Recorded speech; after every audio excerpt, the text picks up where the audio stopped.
Hail and well met. I'm guessing you're wanting shelter from the storm, right? Well, it is a cold night out there. Why don't you pull up a chair by the fire? I have just the thing to pass the time. A story. I call it The Scrying Eye. This is part 1. Welcome to the Lavender Tavern, my friend.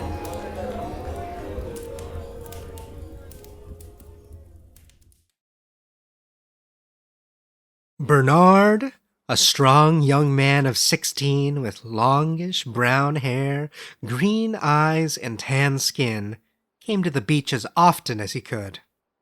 Once his lessons in the cooking academy were done for the day, and once he had helped his parents in the field, he stole along the path to the beach, listening in pleasure as the oppressive silence of his home and quiet of the town gave way to the rushing of the river and the lapping of waves against the beach. If he waited long enough, he could sit at the edge of the beach and watch the stars come out of a deep purple dusk. But usually, Bernard had to hurry home, explain to his parents that he'd become lost in thought, dreaming of a new recipe, and then bury his head under his pillow and try to sleep through his parents arguing, followed by silence. There was no silence here, only the rhythmic waves against the beach and against the wooden pier that the fishers used. This night, a fall chill filled the air, and the waves were disturbed by a cool breeze coming from across the far end of the lake. And then Bernard saw a violet flash, something that he had never seen before. It was not a falling star. The flash started and ended behind the large hill that led up back to the town. He was not afraid. There was little to be afraid of in the town, besides the disapproval of others. Bernard marched over to the edge of the hill, sandals slapping against the sand, and there he discovered a man. The man was tall and solidly built, but indistinct somehow, as if he had been drawn by an artist with an unsure hand. Before Bernard could say anything, the man spoke. "I am Radolf," he said, "and you are Bernard." Bernard smiled. "You know me, then? Are you a visitor that came to our town once when I was a child?" The man shook his head. "I am from times yet to come, or to be plainer, your future." Bernard laughed. "Ah, then you can tell me what is on my test at the cooking academy tomorrow morning." The man shrugged. "Much further ahead, many years." He turned and walked along the beach. Bernard, fascinated, followed him, stepping quickly to catch up. He saw that despite the man's solid build, his feet hardly left imprints in the sand. "I am not a child," Bernard said. "My parents have told me of men and women coming to the town pretending to be wizards or witches or trading worthless potions for gold." Radolf stopped, looking out at the lake. "This I offer you," he said, taking a pouch from his belt. "You do not believe that I am from your future, and I doubted you would. But these 3 testaments will show you that I speak true." He passed the pouch to Bernard, and Bernard felt a mild tingle as their hands touched. He blushed. Radolf was an attractive man, stocky in the way Bernard liked and with a beard, unlike the boys in his classes. He hefted the pouch. "Shall I open it now?" Radolf shook his head. "They would mean nothing to you, but they will mean a great deal later." And then he turned to Bernard and grasped both of his wrists in his hands. Bernard again felt the shock, but now wondered. Was this a touch of magic, or of simple physical attraction? Radolf came closer, and his eyes were very intent. "I know you," Radolf said simply. "From your future. You are a desperately unhappy man. You have made poor choices in love and in life. A failed relationship, among other things." Bernard tried to wrest himself from Radolf's grip, but he could not. "And so you've come back to give me a warning," he said. "More than a warning, a second chance. You are meant for something more, Bernard," the man said. "I want you to help me build the Scrying Eye." "The crying eye?" Bernard asked. "Scrying, the Scrying Eye. Through it, you can see what has been, what is, and what is yet to come. And with the right magic, you can pass through it. And that is how I came to visit you on this night, all those years ago." Bernard felt the tug of desire and bowed his head, not wanting to look Radolf in the eyes. "What would you have me do?" "Simple," Radolf replied. "You shall become a painter." Bernard burst out laughing. "A painter? That is the one thing I have no skill in. My father is a painter, and he tells me that when I was a child, I was better at throwing paint on the ground than onto a canvas." Radolf put his left thumb and forefinger on Bernard's hairless chin and lifted it until they were looking into each other's eyes again. "You will be a painter. You'll be a great painter. And we will need someone to paint the story of the Scrying Eye. You will document the past, and I will see it in the future." His lips passed very close to Bernard's cheek, and Bernard imagined he could feel the bristle of Radolf's beard on him. "And I will come back to you," Radolf whispered into his ear. A wind had whipped up, and now the waves were topped with white crests, and Radolf studied them for a moment. "I must return to my time. To your future. The Scrying Eye cannot be held open for long." He released Bernard's wrist, and Bernard stumbled back, but he caught himself. The strange man was becoming more indistinct as a violet light came up from the lake. "I have one last request," he said, and his voice sounded very far away. "Yes," Bernard said. "Will you wait?" Radolf asked just before he disappeared. "Will you wait for me?" His voice echoed. And then he was gone, and Bernard stood on the beach with a pouch of testaments in his hands. He hefted it, then held it like a secret to his chest.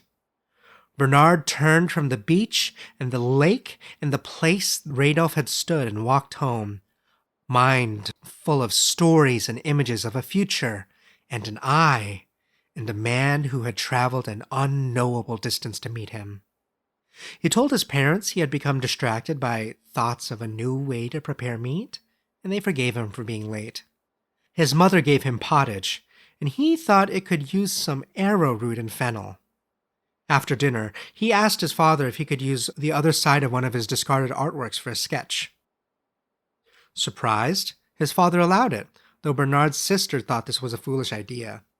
"He says nothing," she said, sticking out her tongue. "I can draw better dragons than him." He took up his father's paints and added a little water from the jug by the door and mixed the colors. Then, taking the boar's hair brush, he dabbed it in the paint and applied it to the canvas. But there was nothing. Ty was right. He had drawn swirls and lines and violet spots, but no reality was captured there. "In time," he murmured. "In time." That night, as he lay in his bed, surrounded by Radolf's secret, he opened the pouch.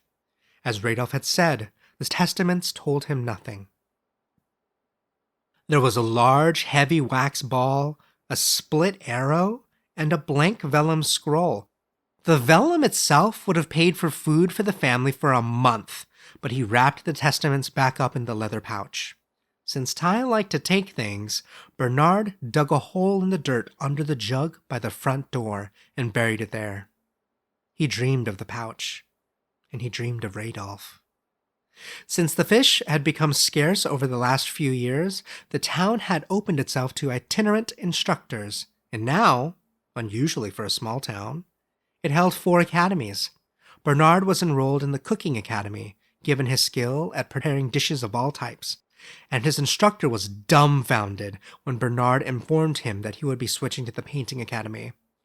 "Young man, you have a gift for food," the instructor said, shaking his head. "Anyone can slap paint on a wall, but you were born to a different calling, to feed the town." Mind filled with visions of the future, Bernard submitted his termination notice and left the low, squat building with multiple chimneys that smoked and gave off delicious aromas. His parents were equally astonished. "A painter?" his father said. "Are you sure, Bernard?" Bernard had the sense that his father would not contradict him, that this was as far as he would go. His mother was the opposite. "You're a fool, Bernard," she said. "Look at how little the paintings fetch that your father makes, and he is a master tradesman." His father shot a look at his mother, and his mother fell silent. And when Bernard repeated he wanted to be a painter, his father offered to stand as his reference for the painting academy. Unlike the cooking academy, the painting academy was a light, breezy building open to the sun, with a patio where students could draw in natural light. Bernard met his new instructor, Blayad, there. She was a taciturn, tall woman with a permanent frown and slitted eyes. "You have a reference from the best painter in our town," she said. "Yes," he replied. "He is your father," she said. "Yes," he replied. "You have no examples of your work." "No," he replied. Blayad sighed. "Your father has given us gold in exchange for you to come to the academy. I have my doubts that you can ever be an artist, but you may yet become a decent illustrator. Let us begin." So Bernard began to learn the skills of painting, how to choose a canvas and how to stretch it, how to draw from life, what pencils, charcoal, and chalk to use, and many other things. And he drew, and nothing came from his drawing, although Blayad occasionally allowed that one of his pieces was not altogether unpleasing. "But you know that a man's legs should both be the same length," she snapped. "Remember that." "Old man Vergus has 2 legs of different lengths," Bernard muttered. "If this is a painting of old man Vergus, where is his eye patch?" Bernard had no reply. The Cooking Academy, Painting Academy, Historical Academy, and Civil Service Academy stood at the corners of the largest park in town. One day, Bernard spent his lunch hour at the Cooking Academy, watching the cooks toil over pots and cauldrons. Then, he bought some of their cooking for lunch. He was hurrying back along the path towards the Painting Academy when he bumped into a man carrying a satchel. Scrolls and pages and pens flew out of the satchel and onto the ground. Bernard apologized profusely, and the man looked at him in consternation. "Do you ever look where you're going?" he asked. He was wearing spectacles, and he had the dusty air of the past about him. He was wearing clothes Bernard remembered his father wearing when Bernard was a child. There was something old about him, though he could not have been more than 2 years older. Dark eyes, tall and lanky.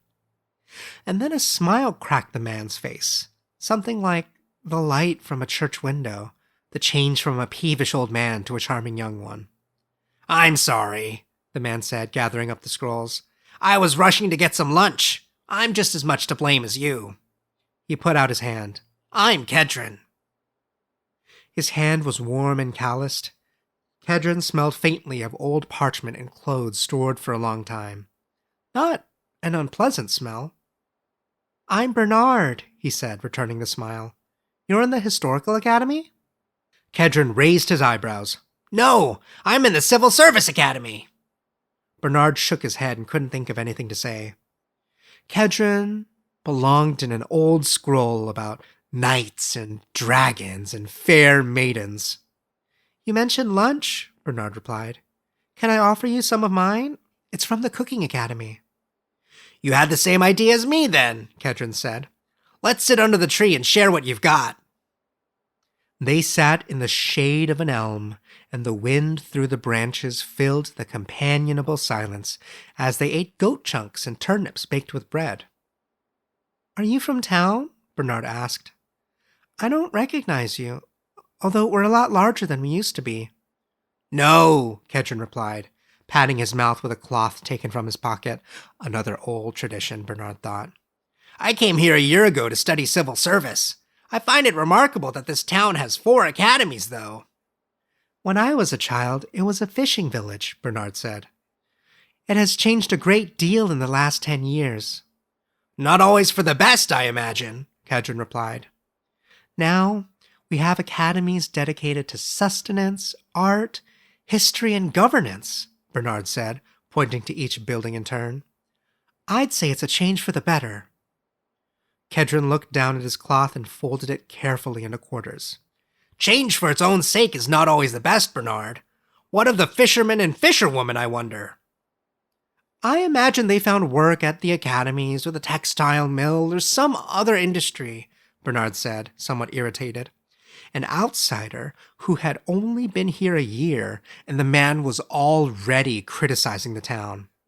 Yes, that's a good thing to imagine, Kedron said, and got to his feet, thanking Bernard for the meal. You must excuse me again. I find progress a tiresome thing.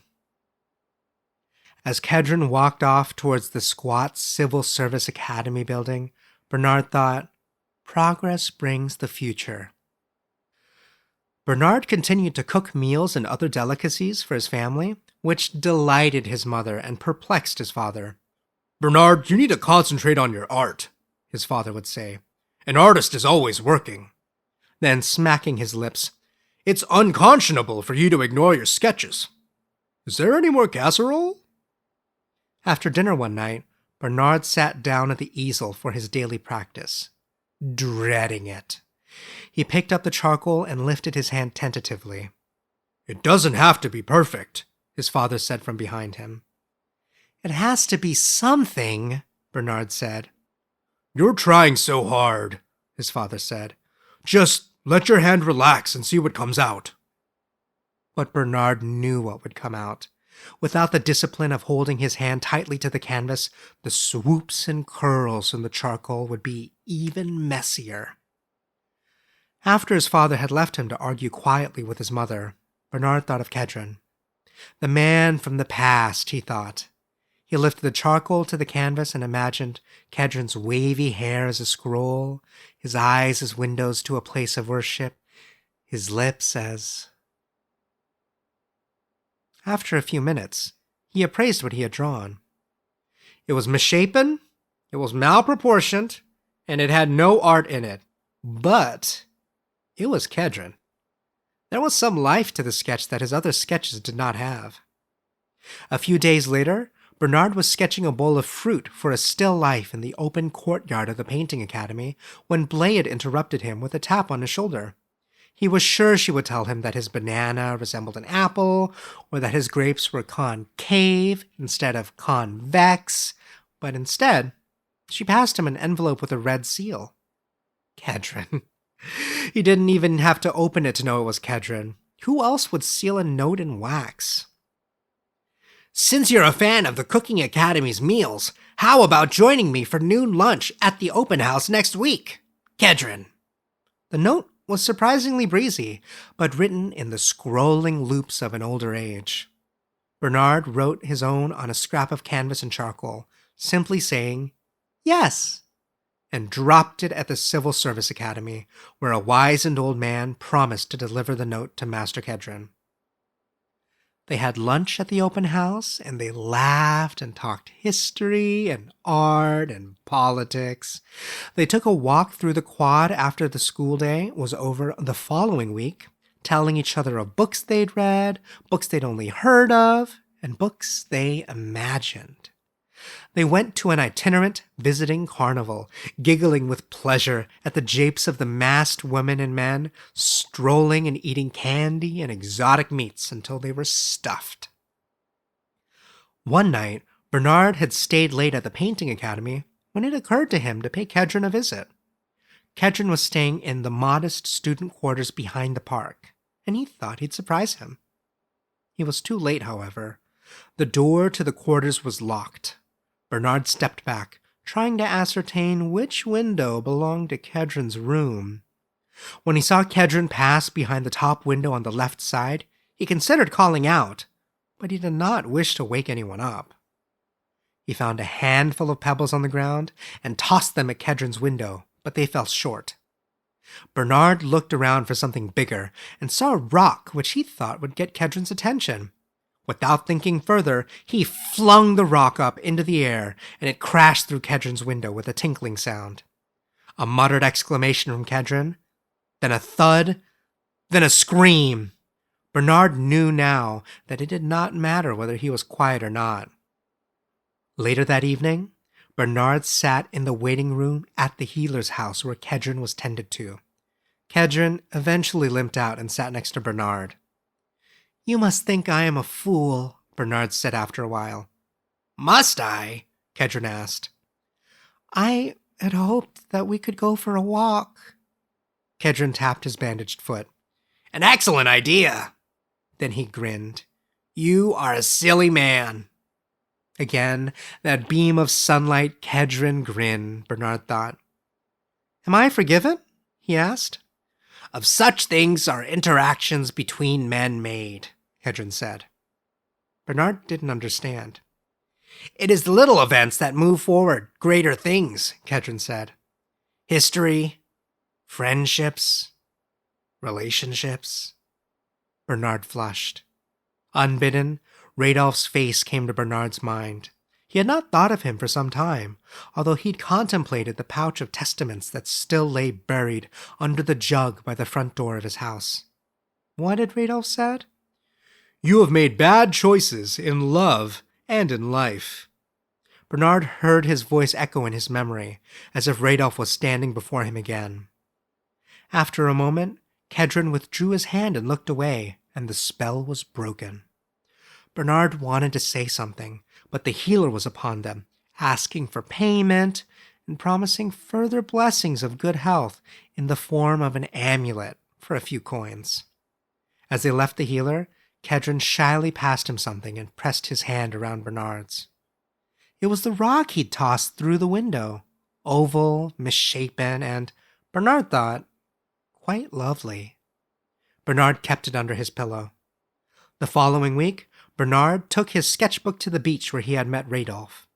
It had been a long time since he had been there. He watched the waves spill against the beach and tried to sketch the tides, but he could only think of Radolf and the testaments. Bad choices in love. Was Kedron a bad choice in love? Bernard looked at the book and saw once again that he had drawn only spirals and swirls of black and gray. He closed the sketchbook angrily and walked along the beach, stepping heavy footprints in the sand. Testaments were proof. What proof did he really have? A wax ball, a split arrow, and a blank canvas? Back home, he dug up the pouch and splayed its contents out in his hands. Ty had long gone to bed, and his parents were likely glaring at each other in their own room. Testaments mean nothing, Bernard thought. Like the amulet the healer offered, nothing more than charms and superstitions. He hefted the heavy wax ball, and as he went to put it back into the pouch, it slipped out of his hands and into the fire. Bernard cursed quietly.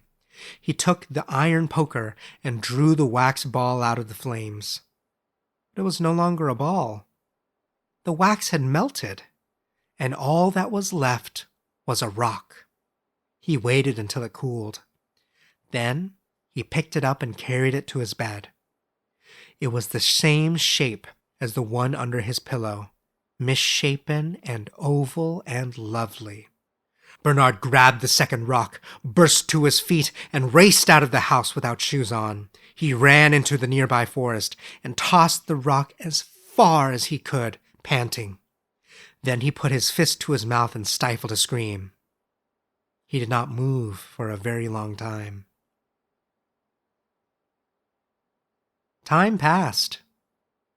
Bernard and Kedron spent as much time together as possible, until his father and mother asked Bernard if there was something between them.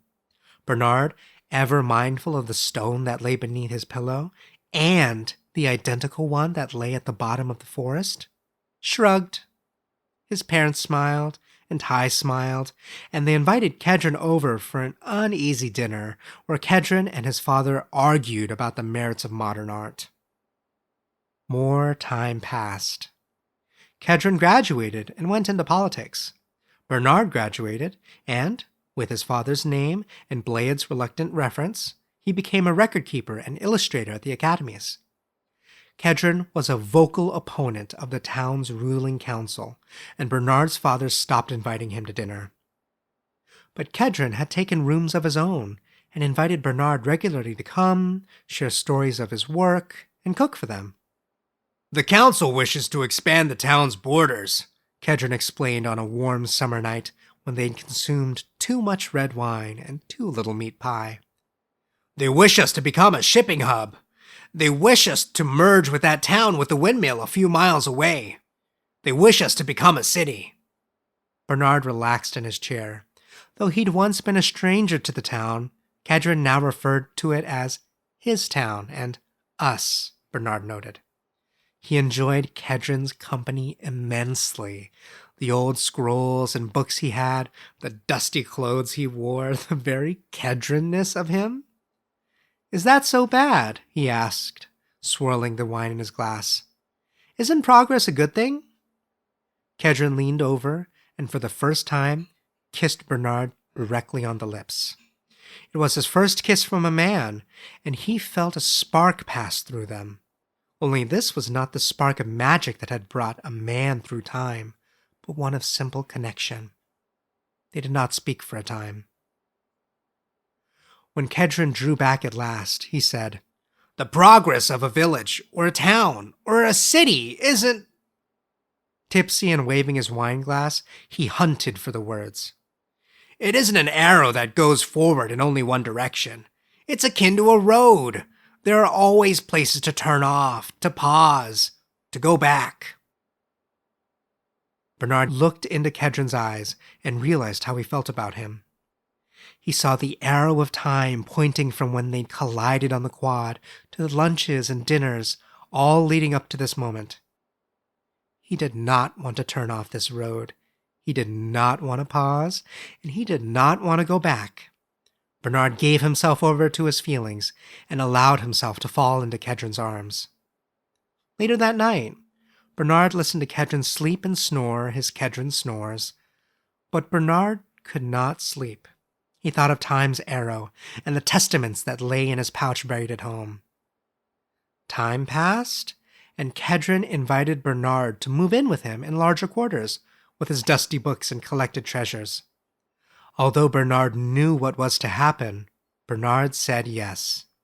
He left his annoyed father and grieving mother and happy sister Ty, gathered his few belongings, and moved in with Kedron. He took the pouch with him, and he buried it under a stone head of an ancient warrior that sat by the back door of their quarters. It was the one secret he kept from Kedron. Bernard promised himself he'd tell him someday. The town grew into a larger town, but Bernard did not tell Kedron about the pouch. The influence of the town's ruling council grew, but Bernard did not tell Kedron about the pouch. As time passed further, Bernard began to paint the events of their lives. Small paintings he collected in a book so that they could turn the heavy pages and reminisce about their past. Bernard and Kedron in the quad having lunch. Bernard and Kedron at the healer. Bernard and Kedron on the threshold of their quarters. Bernard and Kedron arm in arm in the street. With years of persistence, patience, and some luck, Bernard's skill as an illustrator grew, and he was called upon to document important events in the town's history. Bernard would look at the artwork he drew to commemorate the opening of a new building, or a visit by foreign dignitaries, and he would not feel that his work was good enough.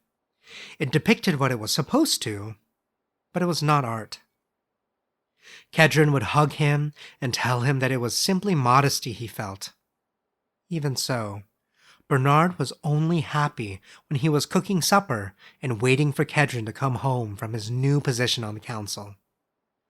On one such winter night, Kedron came home shaking his head, stamping the snow from his feet, and slamming the door shut with such force that Bernard hurried in from the kitchen.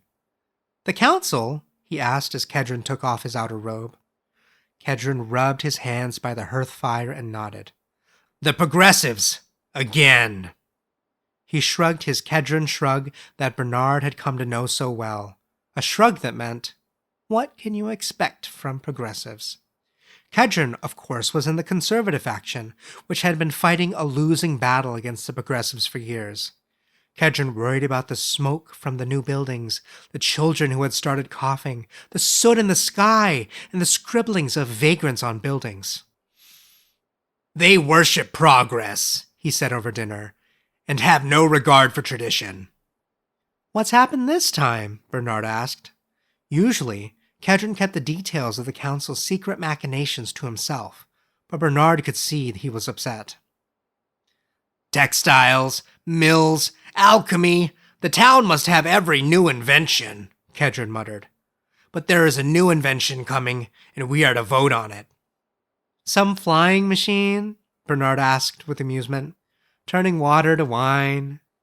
"I would be in favor of turning water to wine," Kedron said, raising his glass. "I do not know the details, for everyone involved in the project has been sworn to secrecy. We will be voting tomorrow night once we hear of this new invention." Bernard frowned. "I have no such invitation from the council to sketch tomorrow night." Kedron nodded. "Now you see how secret this project has been. I have only been told because I am on the council. Once the council votes go ahead, and I believe they will, all will be revealed to the town public." "I want to come to the meeting," Bernard said. He'd never asked to go to a town council meeting before, unless he was going in his professional capacity, but there was a difference to this meeting. Something of importance hung in the air. "There may be violence," Kedron warned. "Violence?" Bernard laughed.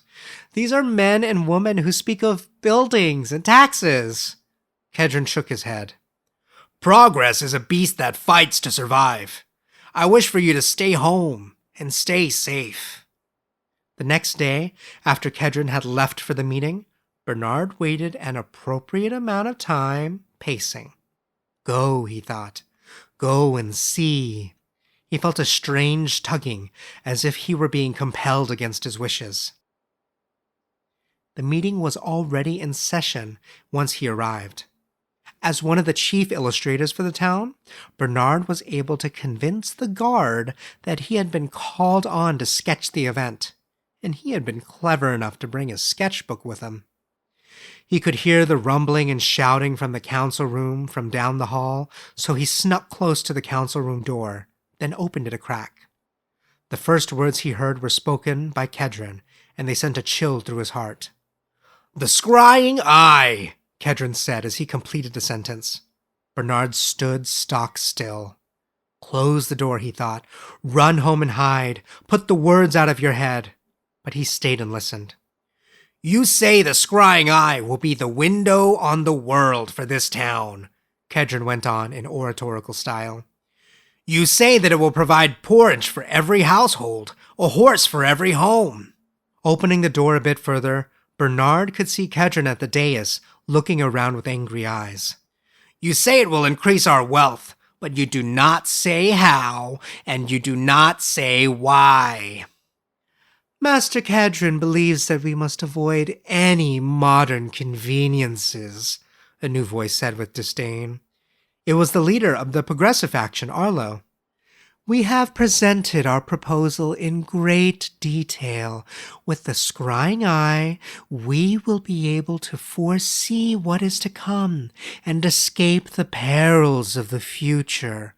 We will be able to examine the past and avoid repeating our errors." A great clamor arose from the progressive faction, while the conservative faction thumped their tables, and Bellamy, the magistrate, called for order. "You have not," and here Kedron raised his voice to be heard above the rising din. "You have not spoken of the cost of this eye. The workers at our textile mill are in danger of losing their employ with the competition from nearby towns. Children are on the street. The mood in the council room was becoming a solid mass, dark and ugly. A middle-aged woman in a cloak shoved a younger man, and then 2 other men began to push and shove each other. Cries and screams rose in the chamber, while Bellamy shouted to no avail. Kedron, Bernard thought. He had to reach Kedron. But the mass of people ahead of him grew thicker and angrier, and he held back. And then he saw her, a woman almost directly in front of him, reaching down with one swift motion, taking a bow and an arrow from a sack, notching the arrow and drawing the bow back and aiming at Kedron, and...